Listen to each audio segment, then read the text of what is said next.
Well, welcome to the Top Gun Show, where I bring you new technologies, new providers, and introduce you to some of the best professionals in the industry. Today, I have a very special guest. Miranda Maverick is an American mixed martial artist who competes in the flyweight division of the Ultimate Fighting Championships, the UFC.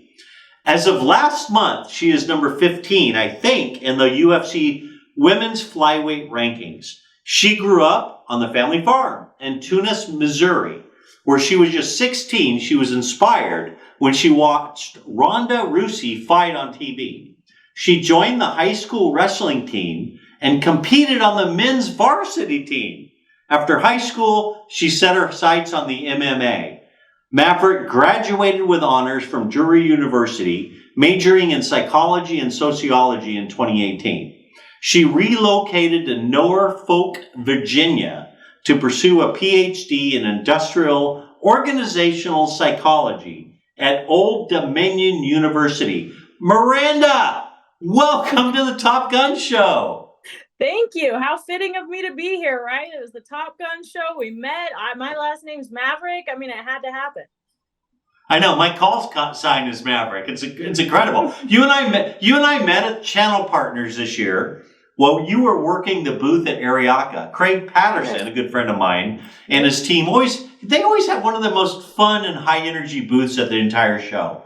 Now, you mentioned it. Your MMA name is Miranda Fear the Maverick, and you currently have a 15-5 professional MMA record. In fact, your walkout song is the theme from Top Gun. So it's only fitting that you're appearing on the Top Gun Show where our two great brands collide. Welcome.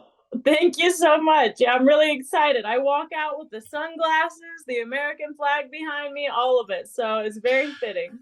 So you need to get a Top Gun Show coffee mug and walk out with that. Exactly. I don't know if you've seen it, but my brother, if anybody on here is listening and you guys have stuff in Missouri, my brother has his excavation business called Top Gun Excavation LLC. So we have that. My sister-in-law has Top Shot Photography. So we all kind of go off of it since we're all Mavericks. That's great. I love it. So my first question for you, I mean, you were at the show and fans were lining up to get you to sign your boxing gloves and get into the ring with you virtually there. My question is, what did you think of the people you met at Ariaka's booth? What's your impression of our industry?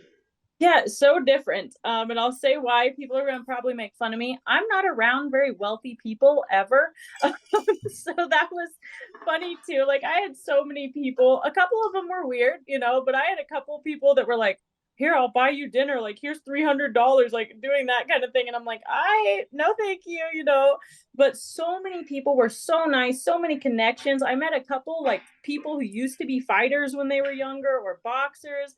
They would come up and be like, this is so awesome. You're here representing the industry, working with Ariaka. Craig would introduce me to so many people, even with on his own team. I was like, wow, these people are all pretty awesome. I was like, maybe I'll work for you guys one of these days when I retire from MMA. So really awesome industry. It was all just cool to be a part of. I've never really went to an expo that was anything other than like research studies aligned with my schooling. And I got to walk around the second day a little bit for about an hour and check out some of the booths and stuff. And it's just pretty amazing to kind of find out the different networking that there is within kind of the technology cybersecurity sphere.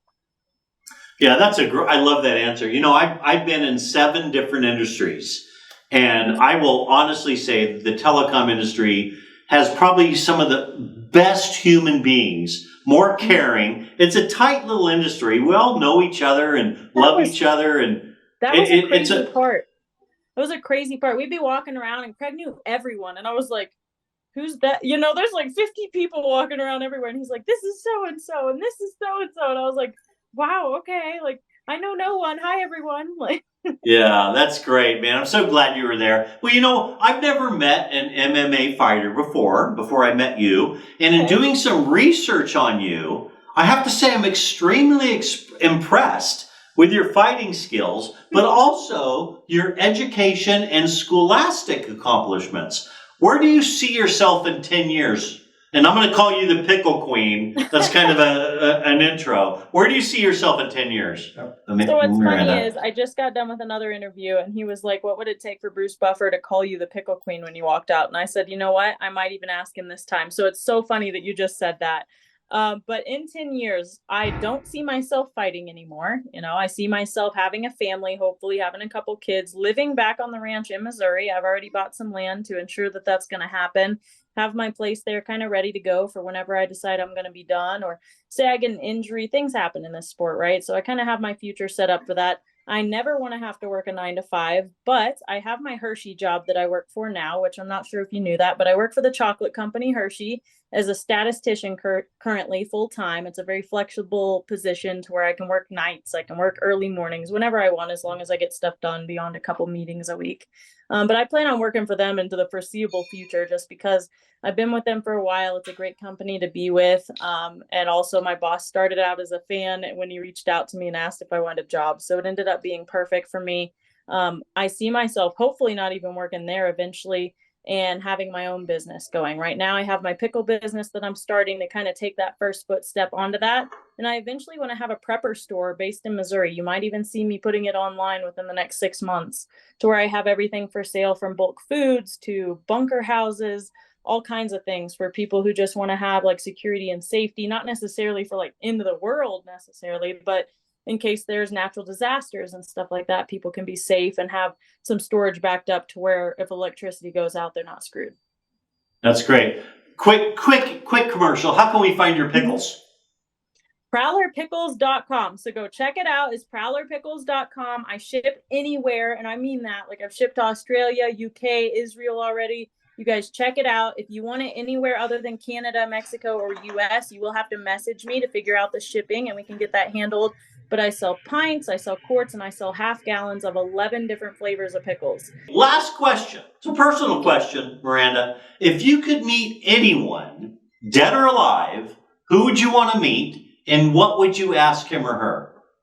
I would ask to meet Jesus Christ. I'm hoping I meet him when I'm dead, you know, and I think I've already got a part of him in me now that I'm alive, but I would meet him, and there's so many things that I would do when I met him. I think the first would be cry and bow at his feet. You know, I don't know if I'd ever even ask a question if I actually did, but say I got to have a year with him and finally got over my bawling mess, I'd probably ask if guardian angels were real, you know, or something along those lines. I've had so many things in my life where I'm like, this just shouldn't have happened.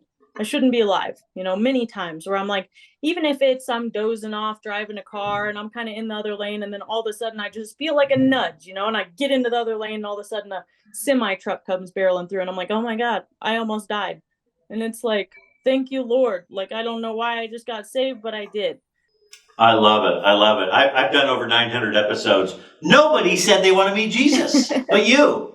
That's incredible. Crazy. Well, hey, Miranda, I feel like I could have you on the show like every week, and I've never run out of material to ask you. I want to thank you for carving out time out of your very busy training schedule to be on the Top Gun Show. I want to give you the freedom to go take a nap, or go eat a good, healthy carb dinner, or whatever you want to do.